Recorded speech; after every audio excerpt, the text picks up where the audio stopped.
What the fuck did I just read? Whew. Hi everyone, hello. My name is Carrie. Welcome to my channel. Thank you for being here. We are gathered here today to finish a series that has haunted me for years. We're talking about Once Upon a Broken Heart, The Ballad of Never After, A Curse for True Love. I'm talking to you on October 19th. It's a cool, crisp autumn day here in Korea, and because of the time difference, I actually have to wait until the evening of the 24th to let the rest of the world catch up and get my copy of A Curse for True Love. So I'm speaking to you before the book has been released to the world. If you guys have not been on this journey with me before, I read Once Upon a Broken Heart and I liked it. I really like Stephanie Garber's writing. She also wrote Caraval, which is tied to this. I'll go into frequently asked questions in a second. And also this is going to be non-spoilery until I say so. Okay, so I'll give you fair warning. So I already knew I enjoyed Caraval, and that was a journey for me as well because I read the first book of Caraval and I was like, it's fine. And then I got a ton of comments telling me that I was stupid and that I needed to read the rest of the series. I was sort of prepared to have that be a standalone, and then all of you guys were like, no, read the next two. And I did, and I get it. I get it. I also get why there's a lot of criticism for it.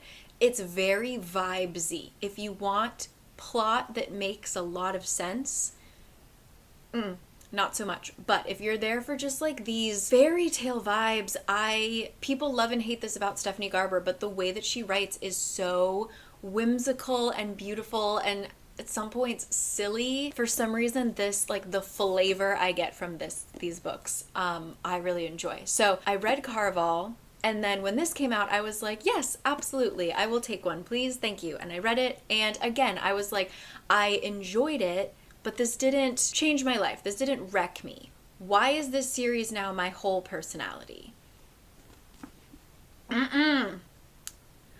Oh my God. I got this book from my dear friend Susan, who has ruined my life so many times, by the way. She was kind enough to give me an advanced copy. And so I read this book and I finished this book before it was fully released. And the way that this book ends, first of all, this series was talked about as like, this is gonna probably be a duology. She didn't confirm a third book. Let's just say that. She was very cagey about, will there be a third book? Is it just gonna be two? So when I get to this ending, and she has not announced if the series would continue, I was messed up. I had to wait a month until other people got the book and they were also messed up with me. I was like alone in the darkness. And once again, vibes. Plot?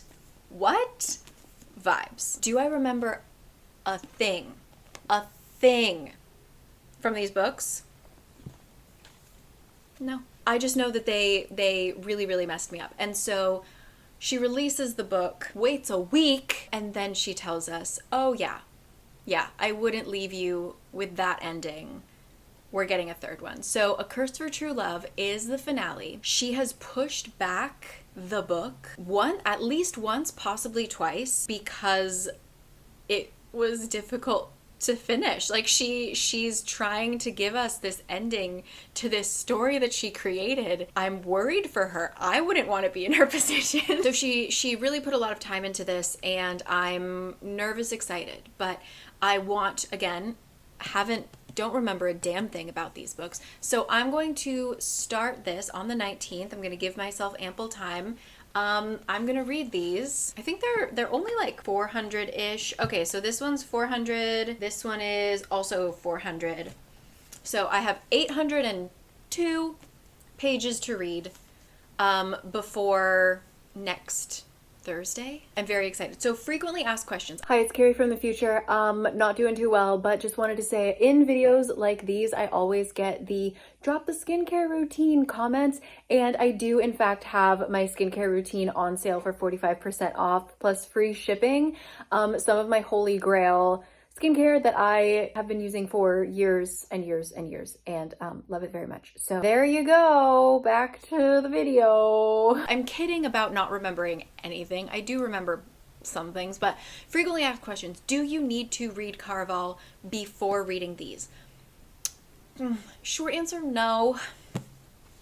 Long answer, I think you should. So Caraval takes place in the same world, and there is a concept, a magical concept that is introduced in the second and third book of the trilogy that heavily comes to play here. There is a deck of cards called the Deck of Destiny, these immortal beings, godlike things that are trapped within the cards, and we learn about them in those two books. So it's good to have that background, I think, that understanding. The main character of these books, Jax, is a character in the second and third books as well. His prequel, I would say, storyline does come into play here. You're gonna have a girl mentioned often in these books that you will not know who she is unless you read Caraval. At the end of the day, no, you don't need to read Caraval. I think you can get it. Would it enhance the world? Would it make starting these books a little bit easier? Yes, and these actually overlap. The kind of first couple of scenes take place during the last book of Caraval. So it's just more like you're gonna miss some fun Easter eggy kind of things. I also think that if you were to read these and then go back and read Caraval, you wouldn't love Caraval because Stephanie Garber's writing has gotten so much better. But no, you don't need to. So, all right, I'm ready to wreck my mind and body because I'm gonna start this book, and then in 2 hours, I need to hit the road and go to my first Pilates class in 3 months. And I have not been very active, and I have not stretched for 3 months. So I'm going to come back broken and bruised, and then I'm gonna keep reading this book. So truly, I'm putting myself through hell. So yeah, let me read you the back of this book to give you a little detail. Okay, also just like these covers, man. All right, so according to the back of the book, how far would you go for happily ever after? For as long as she can remember, Evangeline Fox has believed in happily ever after, until she learns that the love of her life is about to marry another, and her dreams are shattered. Desperate to stop the wedding and heal her wounded heart, Evangeline strikes a deal with the charismatic but wicked Prince of Hearts. In exchange for his help, he asks for 3 kisses, to be given at the time and place of his choosing. But after Evangeline's first promised kiss, she learns that bargaining with an immortal is a dangerous game, and that the Prince of Hearts wants far more from her than she pledged. He has plans for Evangeline, plans that will either end in the greatest happily ever after, or the most exquisite tragedy. Things I seem to remember is I really liked that Evangeline is a silly girl who believes in happily ever after. Like, in the beginning, she might be a little annoying because she is just this girl that is young and believes in fairy tales and has hope. She's not cynical at all. She makes silly decisions because she's just a young girl who doesn't know what's going on, and she doesn't really have any agency. She's being pulled around by all these different forces. But what I loved in the second book is that she actually starts to play the game a little bit. And also it just goes haywire because the forces that are pulling her around in this book, suddenly they're being pulled around by something even bigger than them, and they lost the plot. So everybody's kind of lost and everything is kind of crazy and no one knows what's going on. Here we go, okay? Oh, forgot about the map. Look at this. Look at that. I'm in love. Enough stalling. Here we go.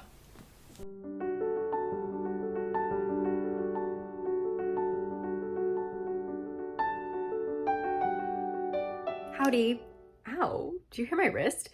10% update. This is still not spoilery. This is just going to be talking about the first 30-ish pages of the book. So we meet Evangeline, who the boy that she is in love with, who she was going to announce their engagement. Her father had died and she needed to wait like a certain amount of mourning period to like have some happy news. And so they were going to wait. That boy just announced that he's engaged to her stepsister. And she is sort of like, there's no fucking way. There's got to be a curse involved because Luke will not talk to her. And whenever she tries to talk to her stepsister, she literally can't get words out about Luke. So it seems like there's some kind of weird magic going on. So she goes to the temple dedicated to the Prince of Hearts because there are all of these fates, these like immortal god-like figures. And so she goes to the temple of the Prince of Hearts, who is the heartbroken deity. And she basically is just like, hey, I would really like you to stop this wedding. The wedding's today. Waited till the last minute. Would really like you to come in and stop this wedding. She meets the Prince of Hearts, who of course is like gorgeous and just a prick. He's mean and heartless and doesn't care about Evangeline's feelings, but he agrees. He's like, okay, girly, I will stop this wedding for you. She's like, up. Nobody dies. Nobody dies. And he's like, okay, fine. I will stop the wedding with no deaths. But you owe me 3 kisses. She's like, ew, I don't want to kiss you 3 times. And he's like, no. If you kiss me, you'll die. So we don't want that. I'm going to need you to kiss 3 people anytime, time and place that I choose. Life is a game of chess for him. So he is like, ooh, I could use pretty girl. I could use that.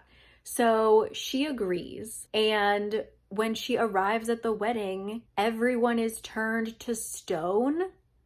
And she's like, okay, not what I asked for. To Jack's credit, the Prince of Hearts' name is Jax. To his credit, he did stop the wedding, right? They're stone. And Jax is there and he's like, you're welcome.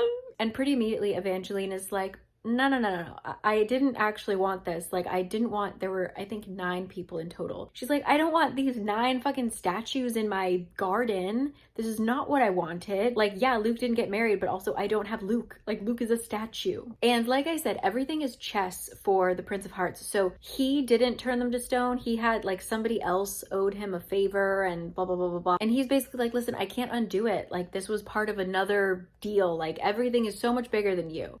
So if you want to undo it, like, I need somebody to be stone, okay? So she immediately is like, cool, I'll do it, and drinks the poison that turned everybody to stone.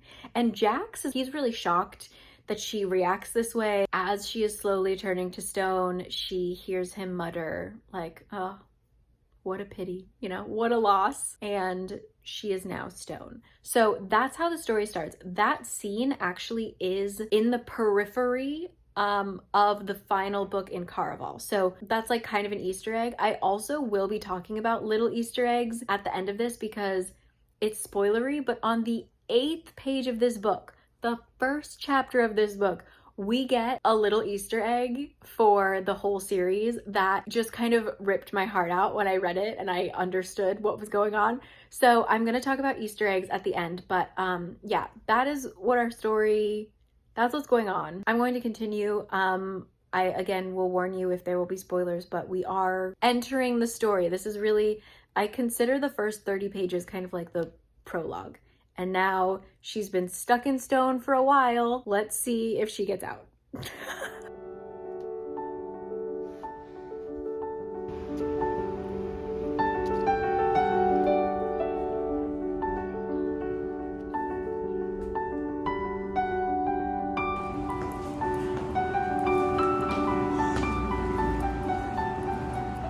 Quick update before I jump in the shower. Just got back from Pilates. Don't look at my messy house. Now our story has fully started from what I consider to be the prologue. So she does get saved from her stone curse by another fate named Poison, who we may or may not hear from again.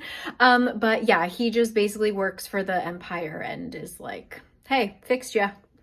There you go. And it's been about 6 weeks. And within that 6 weeks, is what the last book of Caraval was. But basically there was this whole kind of mini war. Throughout it, they looked at her little statue, the people of her country, looked at her little statue as like, look at that, there are good people in the world. There are some selfless heroes.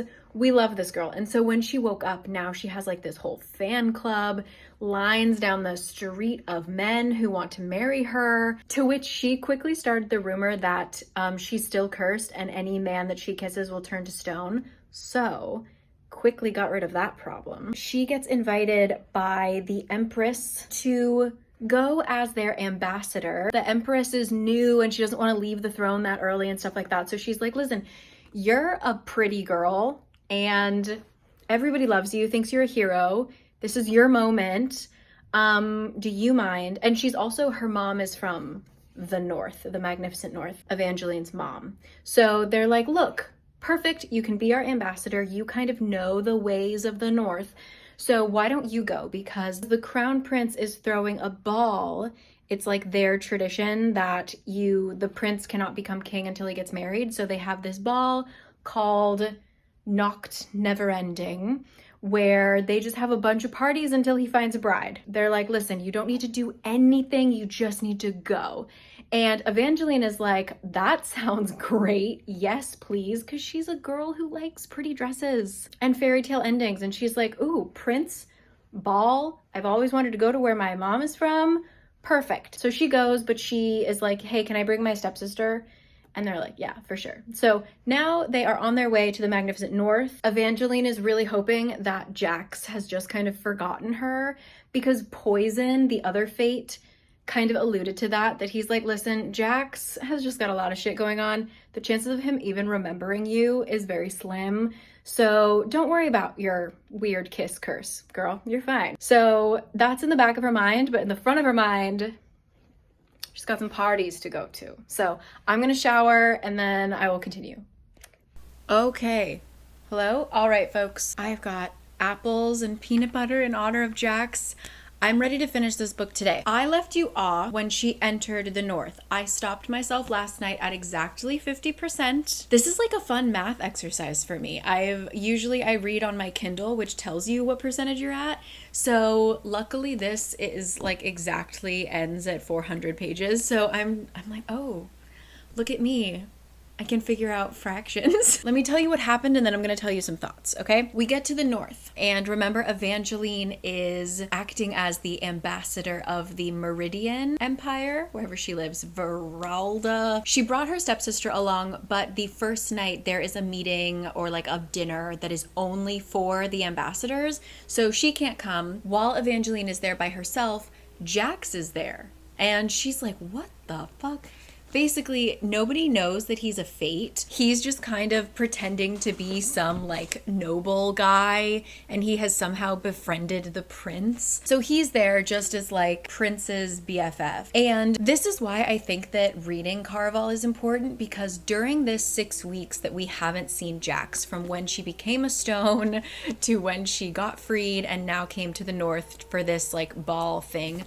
If you hear, I'm doing laundry, sorry. During that 6 weeks, all of that happened in Caraval, where shit goes down for Jax in Jax's personal life. And so she notices immediately that the Jax that she saw in the temple when she asked for his help is very different from the Jax that she sees now. I think she said like, whatever tiny sliver of humanity he had is gone. Like now he's fully fate, immortal, heartless being, right? He also has blue hair now, which he changes his hair all the time. It's fine. She runs into him and he's immediately like, oh, good. I was looking for you.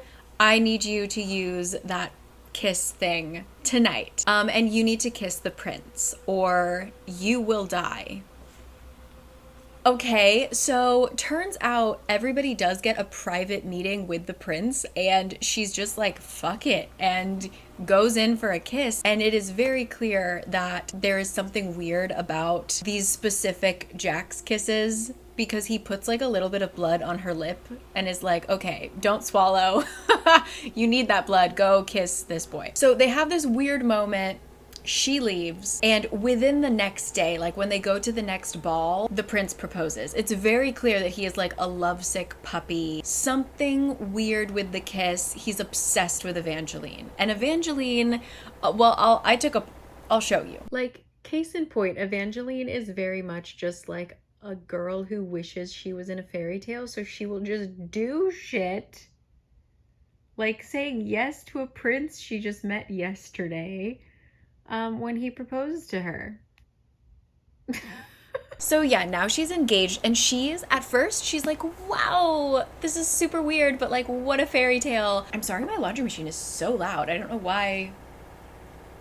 Let's deal with that later. On one hand, she's like, oh my gosh, yes, this is the fairy tale ending I've always wanted. What a wild story. But very quickly, she's actually like, this doesn't sit right with me. Like, this very clearly feels like he's cursed, and this isn't true love. I feel like I'm lying to people. I need to talk to Jax. When she goes to talk to Jax, he's like, oh, good, I was looking for you. Like, every time they run into each other, he's like, oh, girl, you've got the best timing. I was just looking for you. So they end up going to the Fortuna mansion. It's like this old noble family's home so that he can access something in their vaults. And so Evangeline just has to like give the grandma a cute kiss on the cheek, and she's like, what do you want to see? I'll let you into my secret, very secure vault that no one can access without my blood. So Jax is clearly looking for something. Clearly, he's using Evangeline for this whole big scheme that we do not understand, but it's somehow linked to the old royal family that first kind of started the Magnificent North, called the Valors. So that's kind of where our plot is heading, is we're trying to figure out what Jax is trying to do. And Evangeline, to her credit, is like, Jax, I really don't want to have a fake marriage. Like, I know that he doesn't love me. I know that this is a curse. I don't want this. I'm gonna call off the engagement. And Jax is like, yeah, go ahead, girl. But just know that if you call off the engagement, Apollo is going to be heartbroken for the rest of his life, and it will consume him, and he will probably die. Because the curse is that strong. Evangeline is like a nice little girl, and she's like, well, I don't want him to die, so what do we do?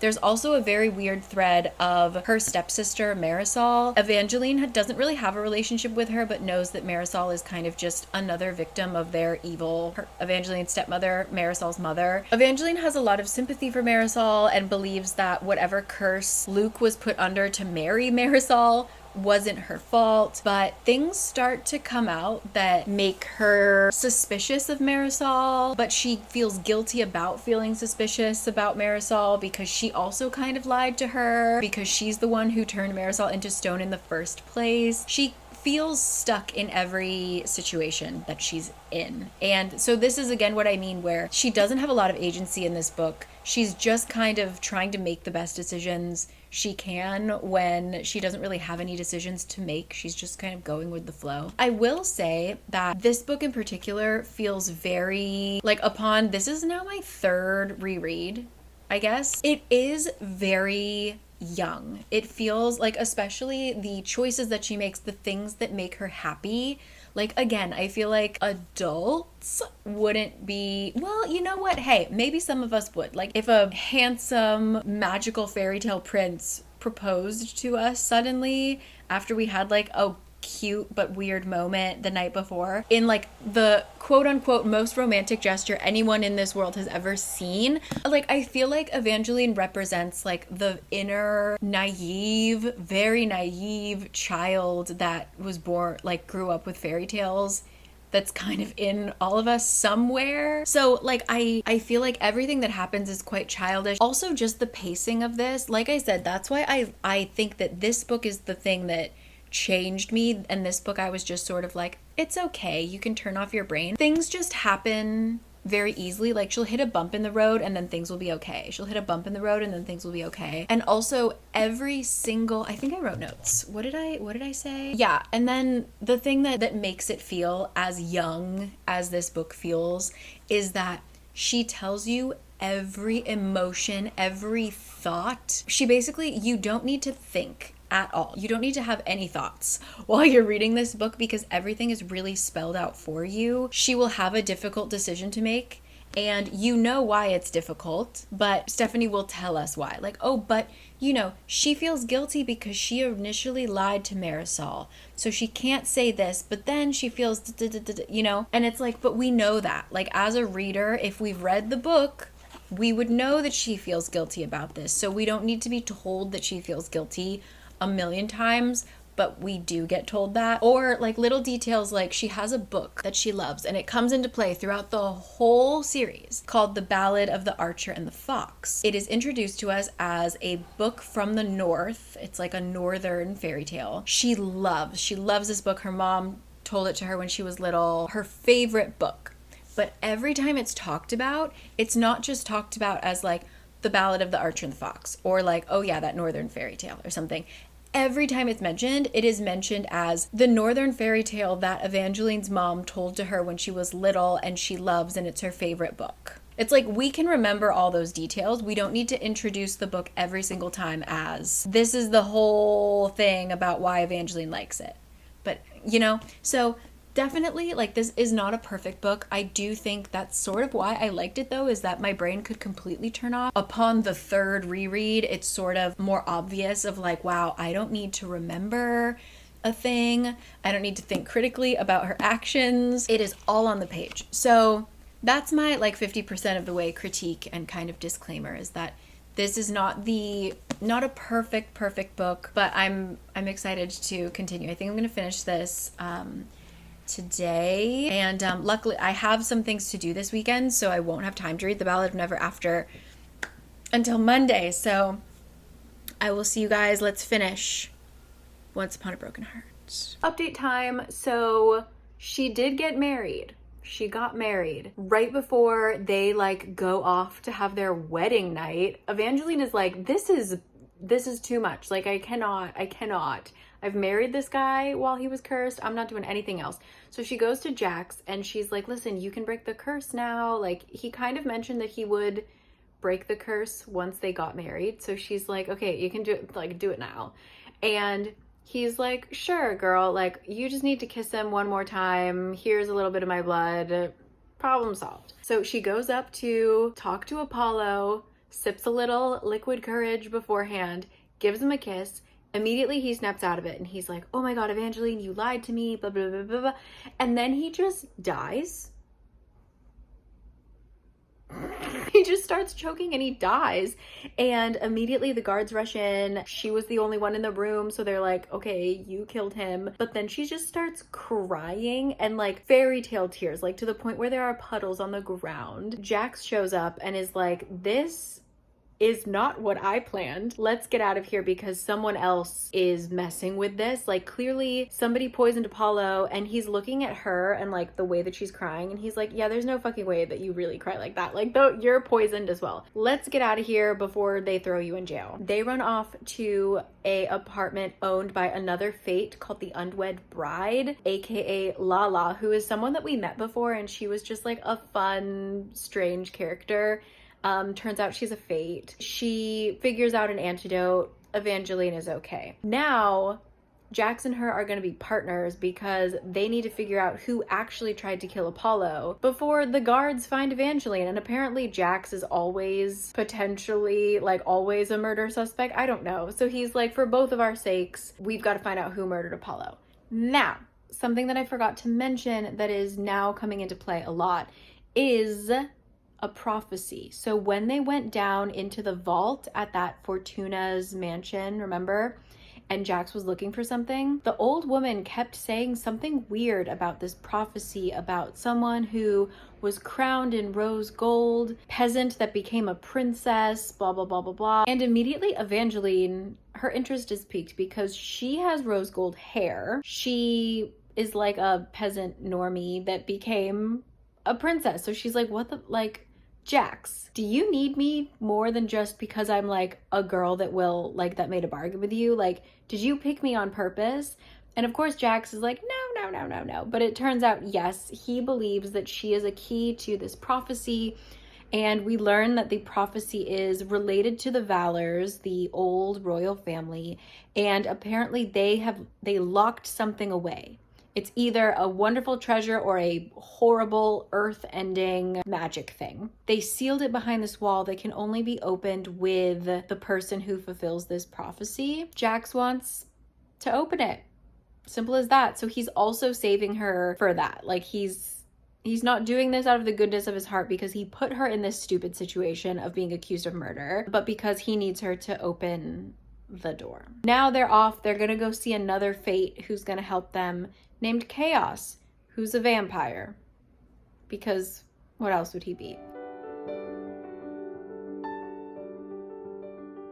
I forgot how completely ridiculous this book is. So they go to see Chaos to ask him if he had anything to do with the poisoning, because he is like the fate of spies and assassins. And he's like, no, I didn't. But you guys should probably go, because we just started making a whole ton of new vampires and they're really hungry for blood.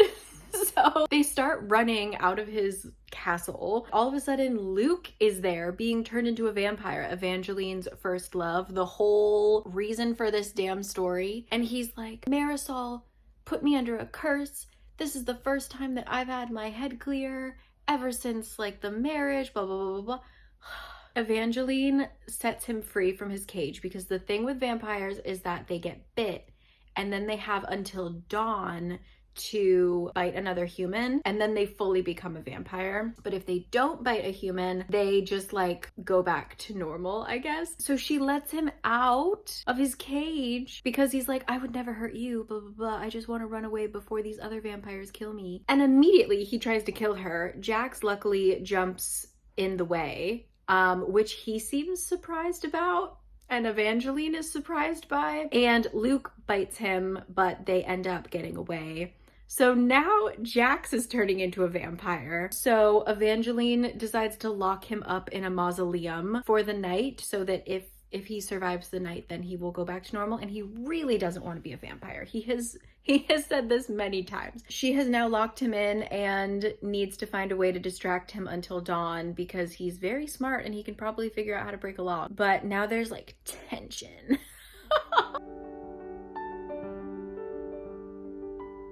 This is why I love forgetting things because I didn't remember this exactly. So yeah, Jax survives the night.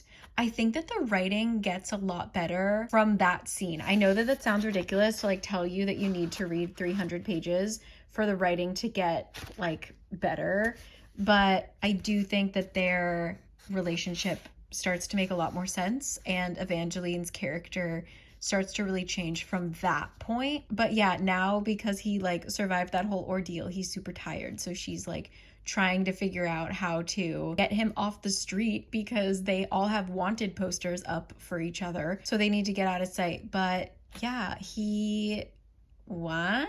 So much for forgetting about Evangeline. Oh, and we're pretty damn sure that Marisol is behind everything. So she killed Apollo, and they just announced that she is marrying Apollo's brother, and he seems to be kind of under a spell as well.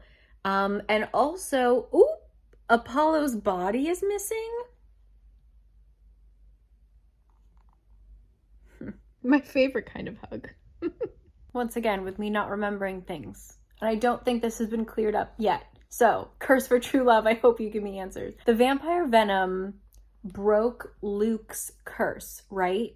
That's why he was like, I suddenly remember, blah, blah, blah, blah. When Jax got bitten, he suddenly went back to looking like the Jax that she knew when she first met him. Like, he got his hair back. He looks a little bit more alive. What if was Jax under a curse too? There's just so, ooh, I just don't know. I just don't know.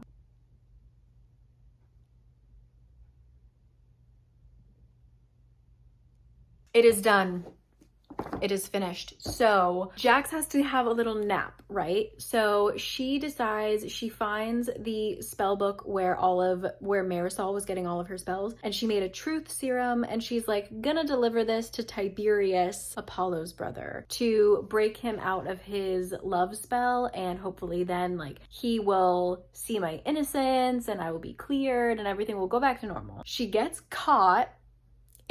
She gets seen by Marisol, and Marisol admits to cursing Luke, but swears that she didn't do anything else. But then when Evangeline is like, well, good, I have something to confess to, like, I'm the one who made the bargain to turn you to stone, Marisol flips out and gets the guards to come get her, to come capture Evangeline. So then she has to talk to Tiberius. He does drink the serum. He tells her the full prophecy, which it's definitely Evangeline. And then he admits that he's the one who killed Apollo. I forgot to mention that Tiberius is also part of a secret society that the Fortuna lady is also in. That is basically, they want to stop anyone who tries to open the vault because they believe that, or the arch, because they believe that whatever the Valors hid is the evil monster thing, not the treasure thing. Tiberius wasn't trying to kill Apollo.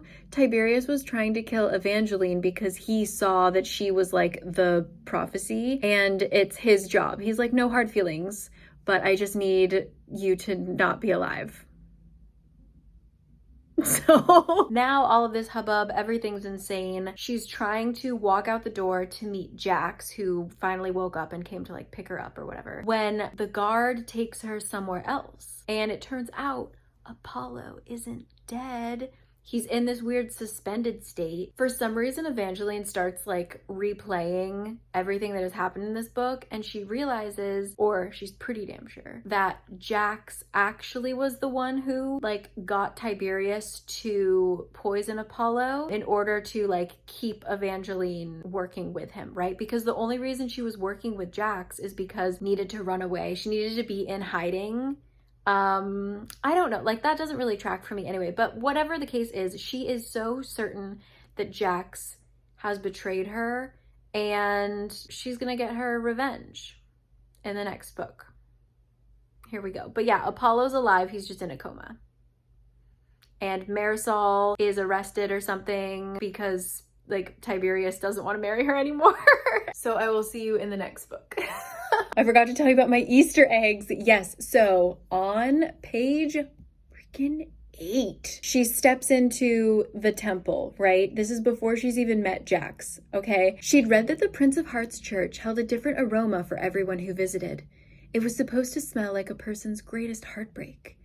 But as Evangeline entered the cool cathedral, the air didn't remind her of Luke. There were no hints of suede or vetiver. The dim mouth of the church was slightly sweet and metallic. Apples and blood. So we have greatest heartbreak smelling like fucking apples.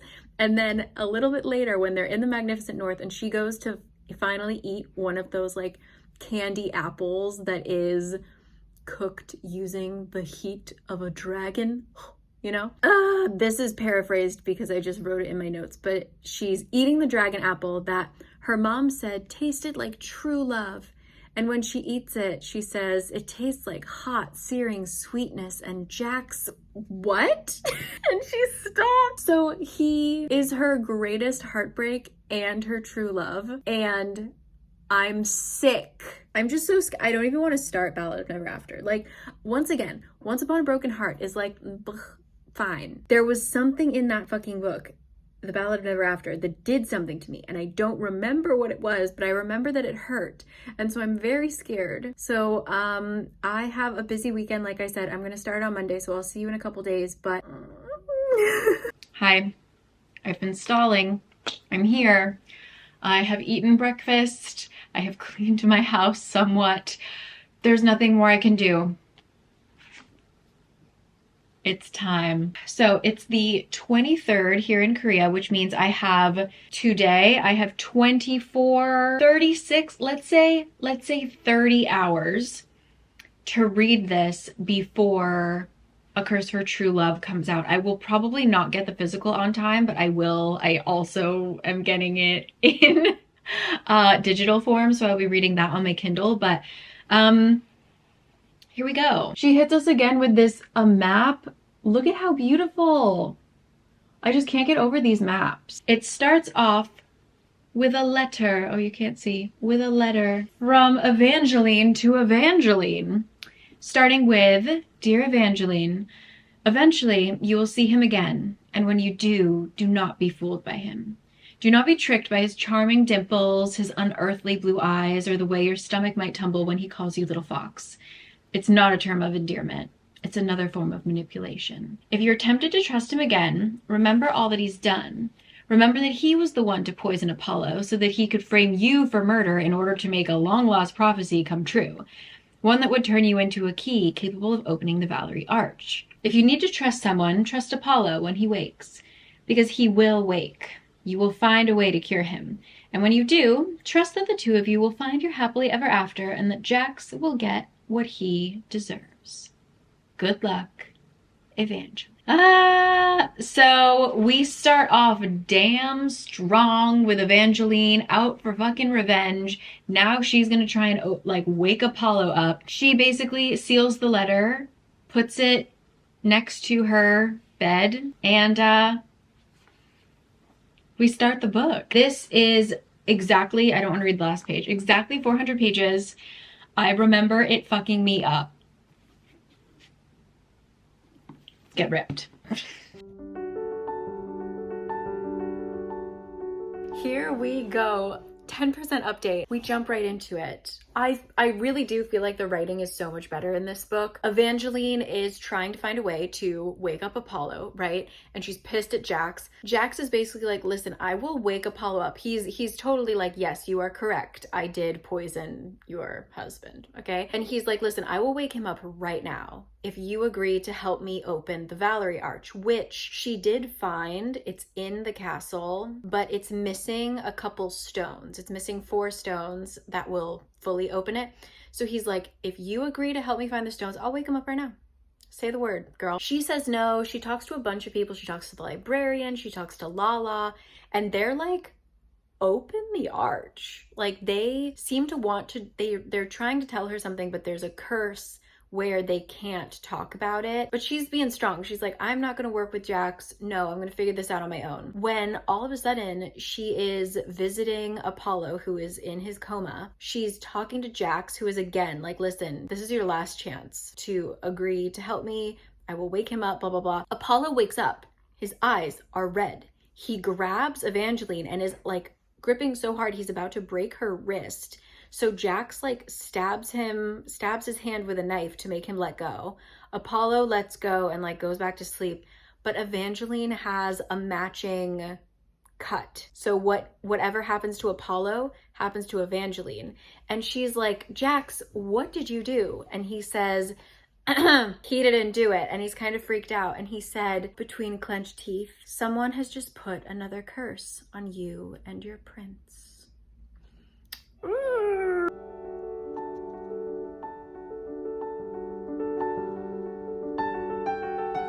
I love my forgetful nature. I completely forgot this. Oh my god. Also, I just watched an Instagram of somebody getting engaged if I have tears on my face. So, Apollo, assumed dead, secretly alive, but just in a coma. His brother, the next in line for the throne, in jail for the murder of Apollo, which, yeah, complicated. But he tried to kill Evangeline, so he deserves to be in jail. Okay, jail. A distant cousin of Apollo is now the heir. Why am I such an idiot? His name is Lucian something, oh my god. So he comes to the palace to get his throne, whatever. And she walks in to greet him, and her limbs refuse to move because the man before her was too unnaturally handsome. His eyes were too luminous, his jaw could slice a diamond, and his golden brown skin actually glowed. He was a vampire, and he was the first boy she had ever loved. Lucian, who is becoming king in Apollo's stead, is none other than Luke. I love this. We're on page 49. Are you still angry with me about the other night? You mean when you tried to eat me? Yep. I remember why this book ended me. I remember why this book ended me.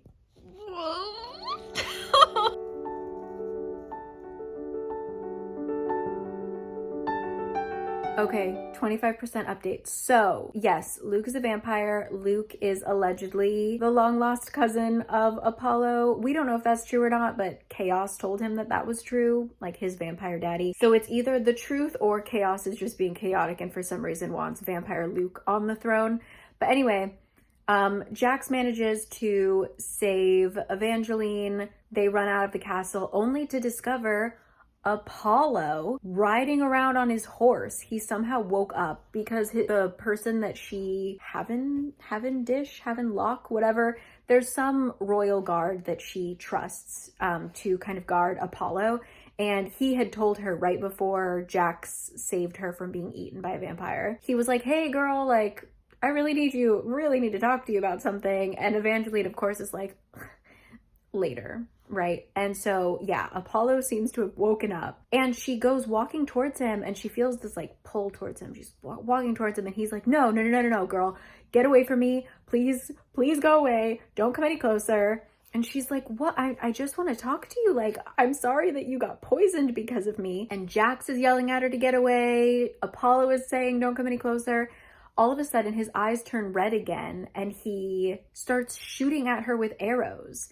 And she gets very, very injured. And what we realize is he, similar to the story that she loves, The Ballad of the Archer and the Fox, that fairy tale is about an archer who is tasked with killing this fox. He falls in love with a girl. Turns out the girl is the fox. She can turn into a fox. So he goes back to the person who hired him to kill the fox. And he's like, listen, big misunderstanding. It's a girl and I really like her, so I don't want to kill her. And the people who hired him are like, no, we want her dead. So they curse him. And so the archer is cursed to hunt and kill the fox girl that he loves, right? So the same story is happening here. Apollo has been cursed to hunt and kill Evangeline. So she gets like a bunch of arrows in her, and the only thing Jax can think of doing to save her is bringing her back to Chaos, the vampires. If you become a vampire, all of you heal really quickly. So he forces her to do the thing that he did, which is get bitten and then spend one night going crazy, wanting human blood. And if you don't drink blood, you just go back to normal, right? So she does that and she heals, and I just can't explain to you how or why the writing got so much better, but it's so much better. So now she is healed. We understand Apollo's curse fully. Chaos also just hinted at the fact that the way to unlock his curse, Chaos's curse, is in the Valor Arch. So he also wants her to open the Valor Arch. Everybody wants her to open the Valor Arch, because I didn't know if I mentioned this, but Chaos is a vampire, but he has like a mask, like a bronze mask on, so he can't bite people. But he's like, yeah, if you open the Valor Arch, this will open. So like, does Evangeline really want to do it? I don't know. I'm kind of on her side at this point. So yeah, that's 25% of the way through. I'm going to take a little bit of a break and I will catch you in a bit. I can't believe there's a whole nother book. Like, I have 300 pages left, and then this next book is probably going to be 300 plus. What is she going to do to us? I'm nervous. Oh my God. So yeah, apparently Evangeline isn't the only one who has and can fulfill the prophecy. There were others, and the last one apparently lived the longest before the protectorate chopped off her head. Because remember, Tiberius and a couple other people are part of a secret society that do not want the arch opened. So that's why Tiberius tried to poison Evangeline, but accidentally poisoned Apollo. You get me? So, I feel like that would have been good to know. Hi, I swear I have moved. 50% update. What has happened? Nothing much. Now they're really just actively looking for the stones. We get a little more history of the great houses, which were the noble families that were behind overthrowing and killing the Valors. Something mysterious happened with the Slaughterwoods, which we haven't really found out what they've done quite yet. And then there were the Merrywoods, and I guess Jax was part of, well, we'll get into it a little bit later, but basically the son from the Merrywood family fell in love with Aurora Valor, but Aurora Valor was supposed to marry one of the Slaughterwoods, and so when she ran away on her wedding day, the Slaughterwoods killed the son of Marywood and then also killed Castor Valor. Anyway, I think Jax like lost all of his friends. He may or may not be like the original Archer. I don't know. We're just getting bits and pieces, so I'll explain it better once it's explained to us fully. But yeah, now they're at a party. Lala is getting engaged, even though she knows she's the unwed bride. So like she gets engaged all the time and then she gets left at the altar. But she still loves love, so good for her. So she's actually getting engaged to one of the Slaughterwoods. And so Jax and Evangeline are at a party, hoping that one of the stones is there. It's becoming more and more clear that Jax is definitely trying to like break the curse and help Evangeline, even though he claims that like he's just keeping her alive to get her through the arch.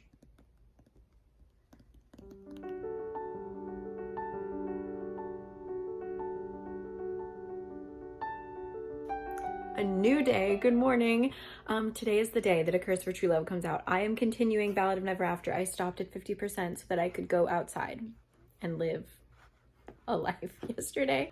So what just happened? They're still at the party. Evangeline overheard Lala saying that she didn't say it exactly, but it sounds like she's the one who put the curse on Apollo, because it seemed like Evangeline was moving too slow, wasn't going to open the arch, and so Lala like forced her hand by putting a curse on Apollo, and Apollo's going to kill Evangeline unless she works with, you know.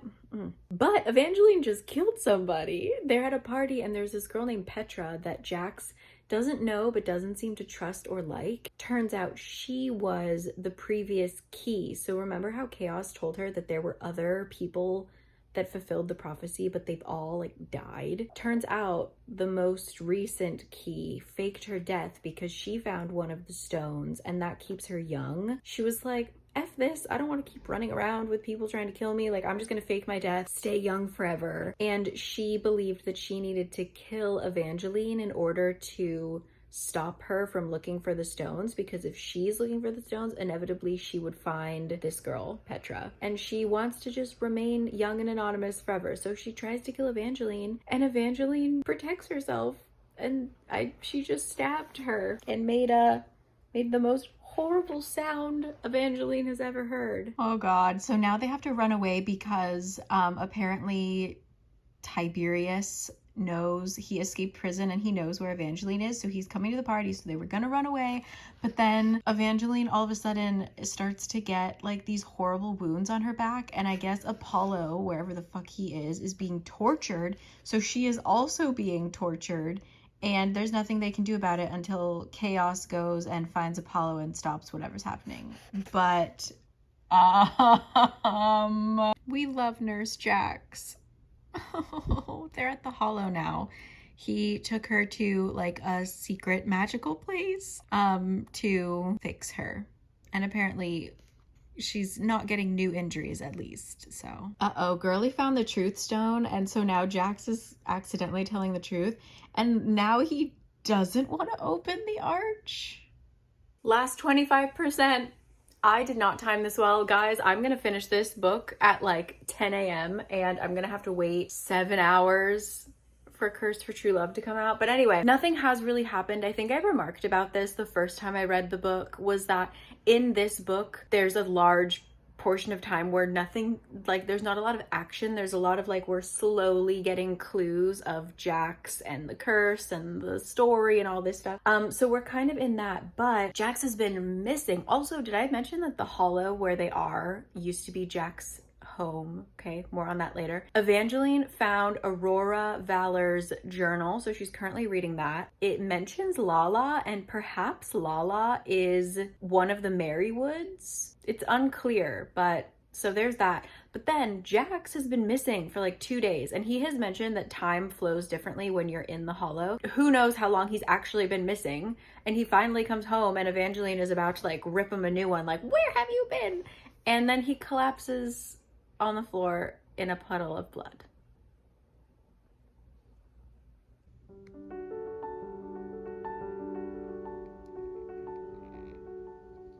Updates. So, where do I begin? So, Lala and Handsome Stranger, who we don't know who that is, broke into Evangeline's dreams, and Lala was like, hey, by the way, sorry that I cursed Apollo to kill you. Happens to the best of us. But she's the one who stabbed Jax because she thought that Jax told Evangeline about the whole her cursing Apollo thing, but really Evangeline just overheard them. So Lala's like, ooh, yeah, and then I guess sorry about stabbing Jax. Jax is fine. They had like a little cuddle session. Lala is trying to warn her, like, Jax has the mirth stone, and so his judgment is cloudy, and you aren't safe with him, and you need to get out, and the hollow feels safe, but it's not safe, blah, blah, blah, blah. And then the dream cuts out. No. My memories are slowly returning, so the last 40 pages are painful, and I am at the last 40 pages. What we have learned is that, as we know, Jax said he didn't want to open the arch, but he made a promise to Chaos that he would help, and in return, Chaos would let him use the 4 stones afterwards. What do the 4 stones do when they are all brought together? You are allowed to go back in time. One person goes back in time, and just once. You only get one shot at using these stones, and then they're done. So he wants to go back to, this is where you need to read Caraval.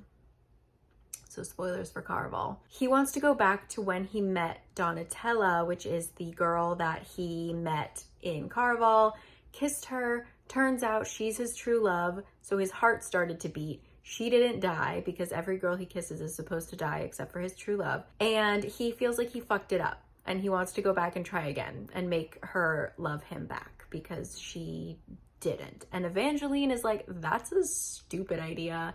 Chaos is like, that's a stupid idea.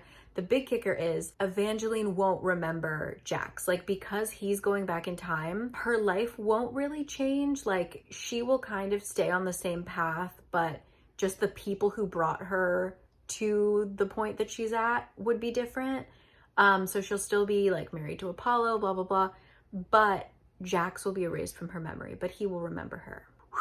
So now Jax has like kind of disappeared because he doesn't want to be around Evangeline anymore because it hurts too much, obviously. And so her and Chaos are going to go unlock the Valerie Arch and take his helmet off, which who thinks this is a good idea? No one, okay? But here we go.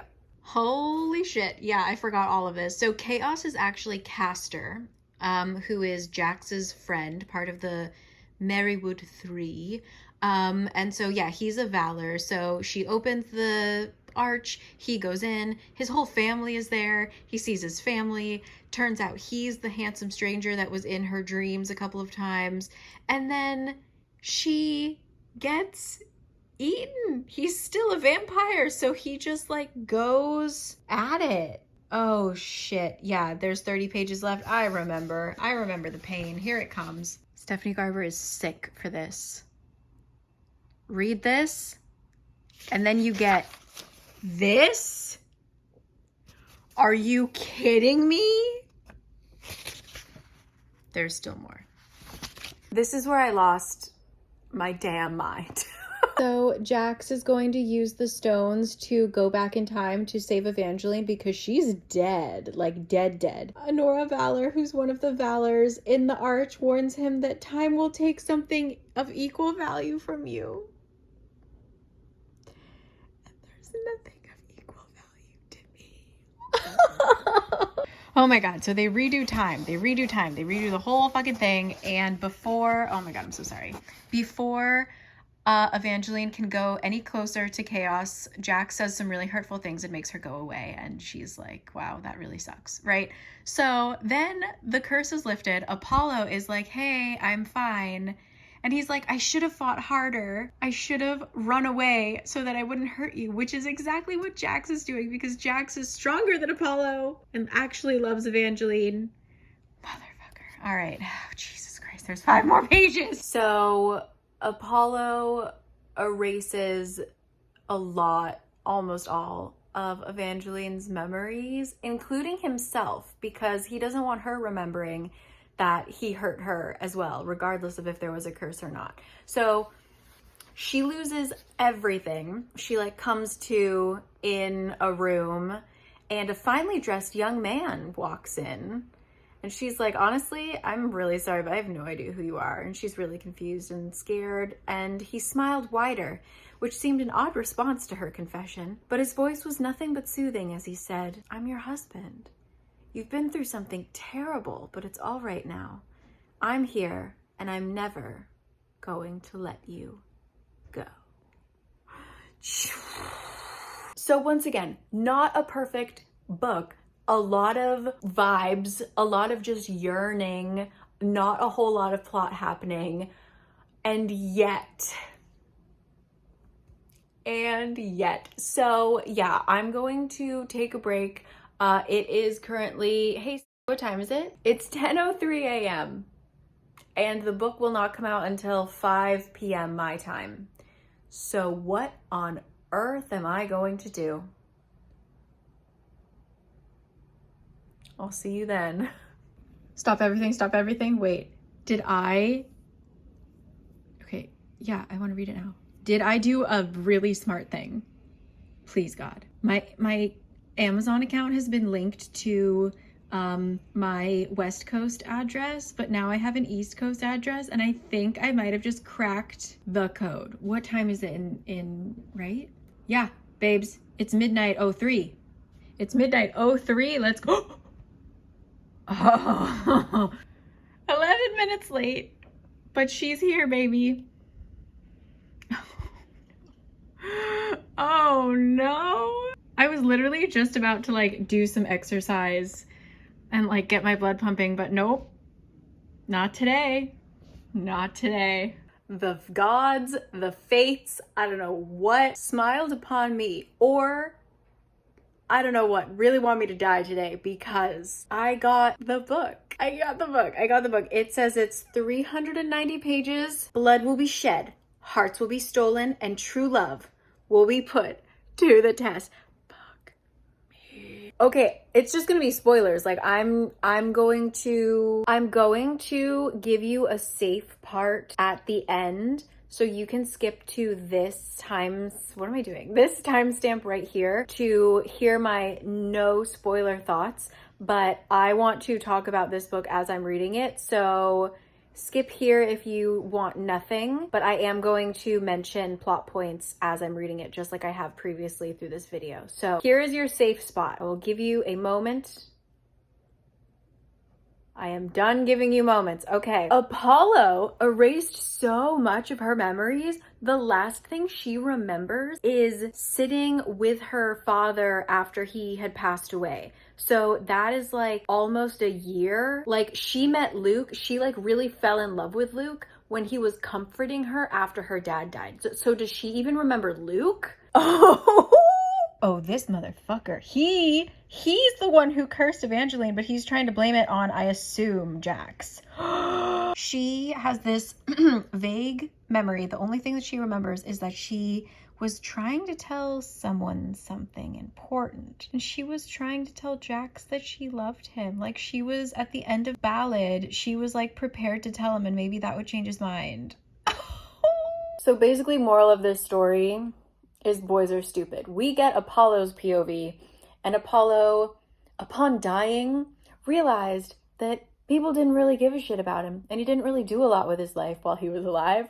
And so now that he's like done with all the curses, he wants to like do better. He wants to be someone worth remembering and be good. So he's like going hard at the being a good prince thing. And he also thought that when the archer's curse was gone, he would not care about Evangeline, because remember, he was tricked into loving her and then he was tricked into loving her again. Turns out, still does. Now he's obsessed with protecting her and keeping her safe, and so that's why he erased all of her memories, because Jax was a trickster. Apollo wanted to make her happy. He'd make her a queen who'd be loved and adored. He would more than make up for what he'd done to her in the past. As long as she never found out, if she ever found out he'd taken her memories, it would all come crumbling down. Jax has a wanted dead or alive notice out on him, preferably dead. Crazy stuff. Also, Kristoff Linger. I never really mentioned them, but there's like this family called the Night Lingers. They write gossip columns. There's one who lives where Evangeline's from, and there's one up here in the north named Christophe. For some reason, they have a big part in this. I don't know. Here we go. But she remembers, she wants to remember. Apollo is like, we can make new memories. And Evangeline is like, cute, but no, like, I really want to remember. There's something that I need to remember. And then at one point, Apollo picked her up to move her because she fell asleep on the couch, and he was like, wouldn't you feel better on the bed? So he picks her up, and she immediately gets this memory of like someone else picking her up, or like someone picking her up, and it's very clearly Jax, but she like doesn't. She's almost there, girl. She's almost there. I'm eating soup, by the way. It's very good. Oh my gosh, yes. We are getting breadcrumbs. Okay, so bad news is Evangeline is like trying to fit the role that she has woken up in. So she does. And like, let's be real, Apollo is handsome and apparently treating her really, really well. And he has her name tattooed on him, which I forgot. During the like crazy love spell, he got Evangeline in like a giant heart on his chest. So she's like, clearly this man has loved me for a while. But anyway, there's a like romantic moment and she kisses him. So that's a bad development. But her royal tutor has just come in and she's, I guess, going to try and teach Evangeline some stuff about Evangeline's life. Like, in case she forgot, like, this is your sister and this is but she pulls out the book, and I didn't really mention it, but a lot of the books in the North all the stories are enchanted. So sometimes if you pick up a book, it will change the words, or like it won't show you the ending of a story or something. So she goes to show Evangeline her biography, and it says, the greatest love story ever told, the true and unabridged history of Evangeline Fox and the Prince of Hearts. And then the tutor is like, oh shit, sorry. She like shakes the book a little bit. She's like, And then it changes to the unabridged history of Evangeline and Prince Apollo. Oh my God. And she doesn't realize that Lord Jax is the Prince of Hearts, the fate. Like, she hasn't connected that. Oh my God. I love this. Stephanie. I love a magical book that changes and Jax is like on the edge of the page. God, I knew it. She goes into her tutor. Someone passes her a note that says, go to the wishing garden. And so she goes and she tries to make a wish in the wishing well, and someone pushes her in. And who pulls her out? Whoever he was beautiful. A warrior angel with blue eyes and golden hair, and a face that made Evangeline think that writing poetry should be her new hobby. Oh my God, he saved her. He didn't introduce himself, and like as he's pulling her out of the well, she feels his heart beating, and all of a sudden she gets another Jax memory, but she doesn't know it's a Jax memory. And then her royal guards finally catch up to her and are like, what happened? And Jax disappears. No, Jax, not an Edward Cullen move. No. Oh my God, so Apollo is insane.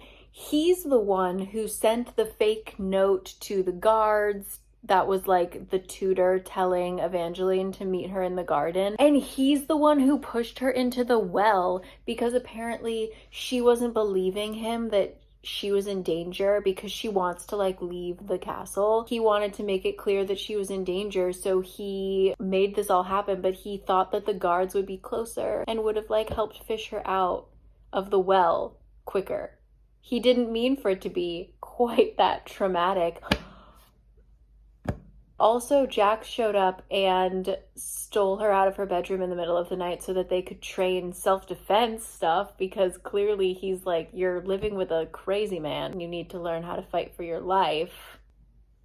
Okay, so this is kind of unrelated to any specific scene, but just throughout the book, I've been thinking of what is it about Stephanie Garber, like the way that she describes things, and I think I finally figured it out. When I was in elementary school, When we were all in elementary school, oftentimes we would be given prompts to like draw something, and the stuff that kids come up with are just so silly. Like, I really love horses. So I distinctly remember one time we were told to draw our dream house. And so why would my dream house not be in the shape of a horse? Like, it made no sense for a house to be shaped like a horse, but I made it happen. I feel like that's kind of what Stephanie Garber still does. Like, she is a grown woman, but she will describe things in ways that like a kid would love it. Like, why are the door handles shaped like fairies and wolves and butterflies? Like, why wouldn't you just make it a door handle? Like, there's just all of these little things. I don't know, the way that she chooses to describe things, just like the shapes that things take, it reminds me of that era where I would make a house the shape of a horse. You know? Oh, and even though he's the one who orchestrated the whole pushing Evangeline in the well thing, he put his 2 guards, the ones that he tricked, he sentenced them to death. Rest in peace, Victor and Hansel. Okay, once again, guys, when I get into a book, you're gonna see my hair change like a million times. So Apollo is throwing a party for the court. All right. And the Valors are there because remember, they have been woken up from their eternal sleep, whatever the heck. Instead of being like, hey, the Valors are back, he just decided to rename them. So now they are the Vales. He's like, you guys get to be on my council, whatever it's called. So they're like a noble family now. Evangeline meets them all, and Lady Vale, Honora, who is the healer one, we find out that she's the one who lifted the curses from Evangeline and Apollo. So the archer curse, that's her stick, okay? She's a healer. She like hugs Evangeline and she says something. Where is it? I've heard such wonderful things about you from your beloved prince. I almost feel like I know you. And it might have been a trick of the room's shimmering candlelight, but it looked as if Lady Vale's eyes filled with tears as she pulled away. She's not talking about Apollo. Your beloved prince is not Apollo. Mark my words. And also, just like, because I'm not going to say it every time she sees Jax, who has told her to just call him Archer, God, every time she sees him, she gets a new hazy memory, more like a feeling. But this is such a messy book. This is so messy. So what happens? Evangeline leaves the party early, goes back to her room, falls asleep, wakes up. Someone's in her room. She thinks it's Jax. It's not. It's an assassin. Tries to stab her. Jax comes out of fucking nowhere, kills the guy. The person said that he was hired by an anonymous person and that to make the death painful and slow. So anyway, Jax got rid of that problem and then he just dips. He's like, bye, okay, see ya. And Evangeline runs after him. Cut to Apollo's POV. He got called away from the party because of an emergency. Turns out the entire Fortuna house, you know, one of those old families, all of them got murdered except for the youngest son. And Apollo goes in to be like, hey, did you see who did it? And the kid was like, I didn't get a really good look, but it definitely wasn't Jax. And Apollo was like, oh, okay, cool. Well, you look kind of stressed because you just witnessed your whole family being murdered. So you know what I heard is really great? I think art therapy is a really wonderful thing. You should try and paint me a picture. And he tells him to paint him a portrait of Jax, and then he kills the kid. And he tells the guards that this was his last thing, is he drew a picture of the murderer. What a mess. It was Castor, aka Chaos, are we keeping this all straight, who killed the Fortuna family. Because he's a vampire that can't control himself. Because Jax turned back time, he doesn't remember Chaos, Castor, doesn't remember that he killed Evangeline that first go round. And then Jax has a plan that apparently nobody likes, which is like every plan of Jax. We don't know what yet, but so that's happening. God, I'm 44% of the way through. I'm losing my mind. Also, I will say, I read a sequel to a book that I really liked that I read last year. It went from having one POV to having multiple POVs, and I found that I really didn't enjoy that. But this one, going from one POV to now having multiple POVs, I actually really like it, and I applaud Stephanie Garber for doing a really good job. I think that sometimes it can make the plot feel really choppy, but I feel like this is choppy and not choppy, but like letting us see parts of the story that we need to see from these points of views. And so I think she did a really good job, and that was a really good call. Back to it. I've only been reading for like 3 hours. The drama continues. Now, Lord Byron, who we didn't really meet, he's another one of the great houses. It doesn't really matter. He just tried to kill Evangeline because apparently she killed Petra, and apparently Petra was his fiance or something like that. I don't know. So he's really pissed at her about that. She manages to get away. She, of course, doesn't even remember who the fuck Petra is because she doesn't remember anything. And we also have this weird thing with Aurora Valor, aka Aurora Vale. She has been doing shady shit this whole book. Like, she made sure that Apollo knew that Evangeline had a dagger, and she like distracted Evangeline so that when she tried to run away, the guards were able to catch up to her. She's just shady. And she's got purple hair. Oh, and they've now gone to the Cursed Forest to take part of the annual, I don't know if it's annual, but like the hunt. It's something. So now they're in the Cursed Forest because, Jesus. So Evangeline runs away from her attempted murder, right? Into the forest. She gets trapped in one of the Cursed Forest's illusions, right? Chaos Castor is suddenly there, and he's like, listen, I'm gonna help you like snap out of this illusion curse, and also I need you to help me because our mutual friend is going to make a very bad decision, and I need you to talk him out of it. And then lo and behold, mutual friend shows up and is like, get away from her. And what? I am trying so hard not to scream in my home. Shut the fuck up, Stephanie Garber. Shut the fuck up. Oh. Gutted. So, good Lord. He brought her to the inn and was going to use this like magical powder to make her fall asleep. So she was somewhere safe, and then he was going to go away. And she like knocked the powder out of his hand, and it covered him in it instead. And so they have a moment, but then he just falls asleep. She finds the letter that she wrote herself in the beginning of the Ballad of Never After. She wrote herself a letter telling her not to trust Jax. For some reason, Jax has been like carrying it around with him and rereading it over and over again. She reads it and she remembers things, because the whole letter is like, in case you forget, never forget, please remember this kind of thing. And she does.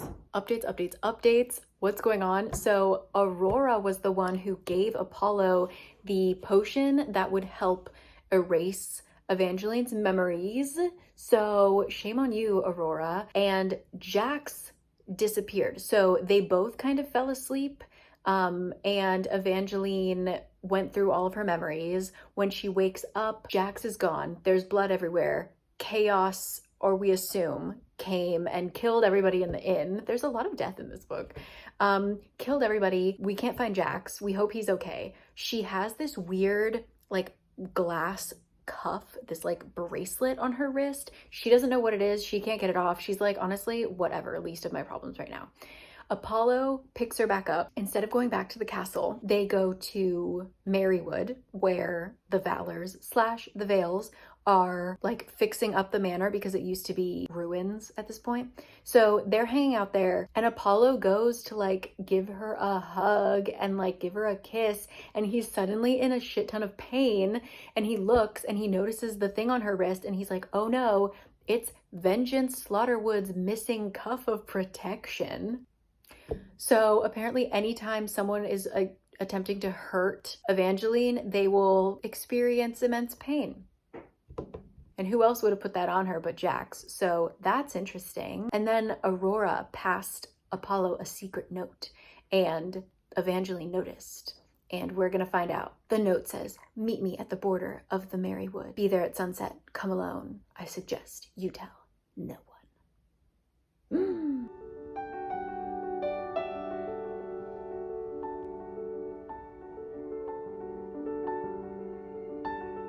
Good Lord. Now, Jax made a deal with Aurora to get that cuff for Evangeline. He traded his fucking heart, not the one that keeps him alive, but the one that controls all of your emotions. So now he's this emotionless guy, and he tried to kiss Evangeline. Chaos shows up out of nowhere to be like, yep, knew this would happen, rescues her.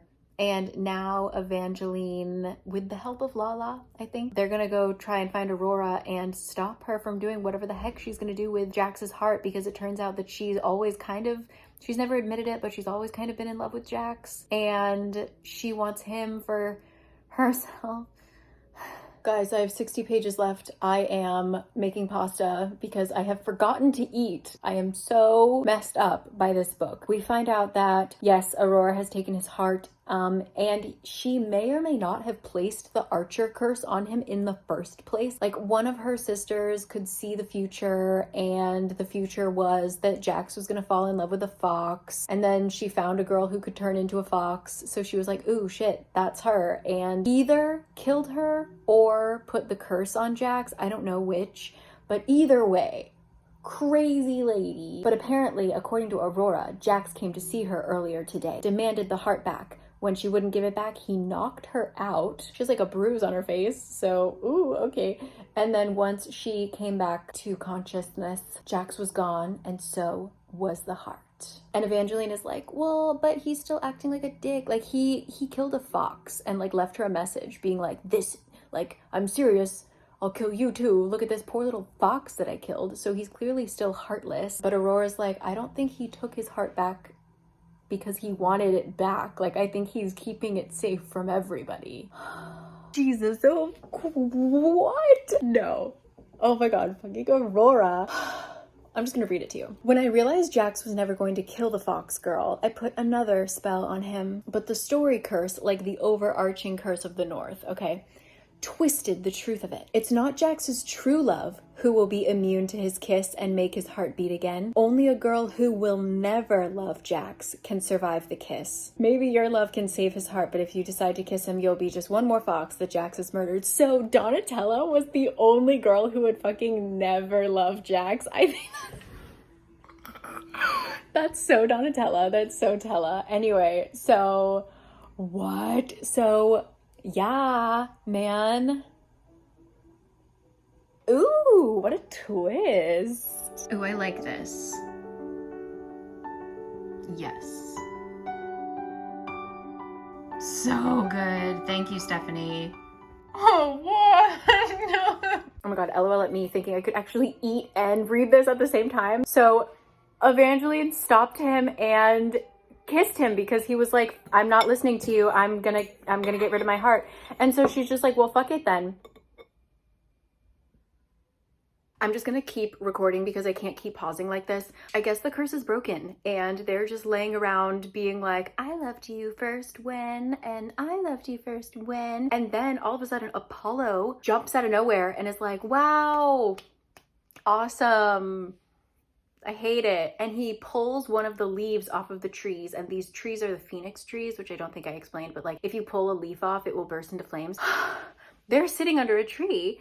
He pulls the leaf off. Jax pushes Evangeline off of his lap, and then the tree bursts into flames. She starts running, but she can't figure out where Jax is. There's so much smoke. Apollo suddenly grabs her. Oh my gosh, now Jax is trying to get out of the smoke, but Aurora lured him away by pretending to be Evangeline. Apollo took her, I assume, to the Tree of Souls. I love that when people say, I don't want to kill you, but there's no other way.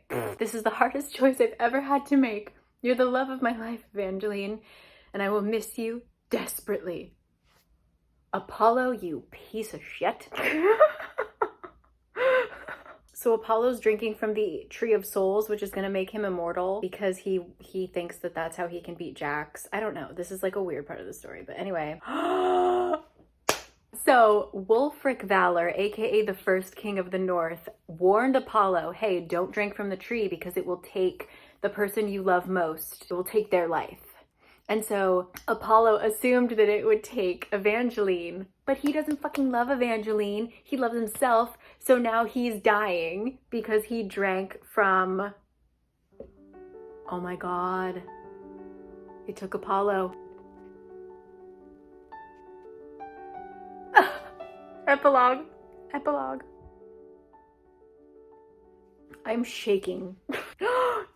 Evangeline, my girl, she's like, listen, I just have one question. And he's like, what could that possibly be? And she said, tell me about the apples. Next question. Holy Stephanie. Foul, rude, horrific of you. That was a great ending. I mean, it was a great epilogue. Oh my God. I read for 5 hours straight. Okay.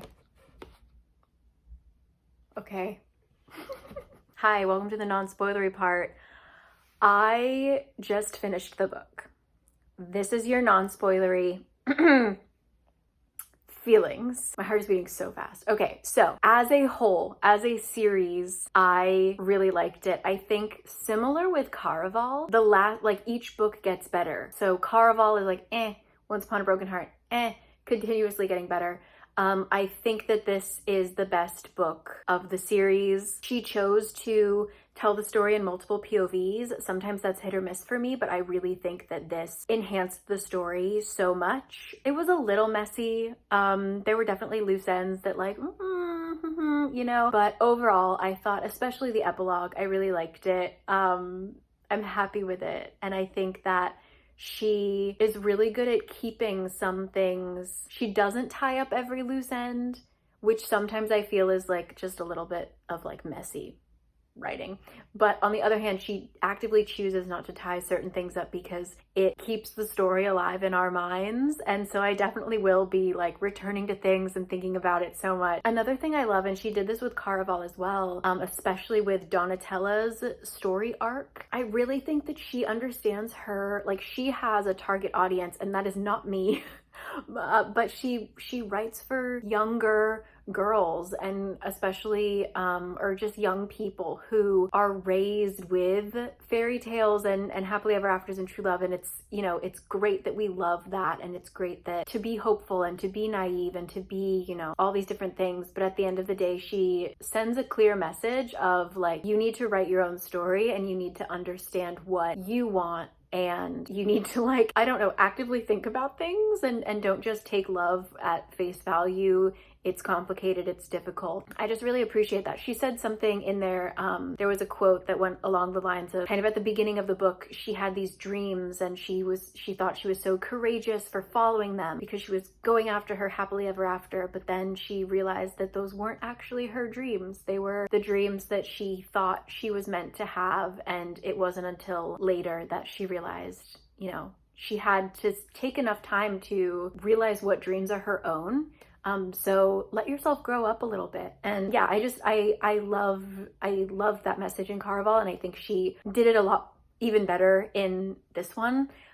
So yeah, I really loved it, and I'm totally satisfied with it. Again, is it the perfect book? No. Did it take me for a ride, and did I enjoy the ride so much? Absolutely. So that's my non-spoilery part. I don't even really think I have anything more to say spoiler-wise. I think I kind of covered it in my freak out. I think she ended it well. She kind of wrote herself into a scary place, and she pulled us out of it. And I'm very thankful to have been on this ride, and I'm also so thankful that it brought all of us together. I feel like my comment section has never been as wild as it has been when posting about this series for the past over a year. So just really, I'm so happy that we went on this journey together, and I can't wait for something else to come up. She has mentioned that she is working on something else, and I'm positive it takes place in this same world. And the book actually, the way that it ends, it definitely alludes to other stories that are taking place. So yeah, I'm so pleased. I'm so pleased. I love doing these rereads. I love feeling like I'm completely in a world, and it did that. God, there's a crater in my sofa. I need to walk around, go breathe some fresh air. It is nighttime. I started this book at 1:11. It is 6:14 right now. Oh my God, let me try it. Yesterday I was at the store and I bought this apple oolong tea in Jax's honor, a celebratory drink because I need it. Okay. Wow, that is apple juice and oolong tea, but they are not mixed. It is like I am getting two separate tastes at the same time. Whoa, all right. Cheers to that, Jax. I will talk to you guys later. Thank you again. Truly an honor to be on this journey with you, and see you next week.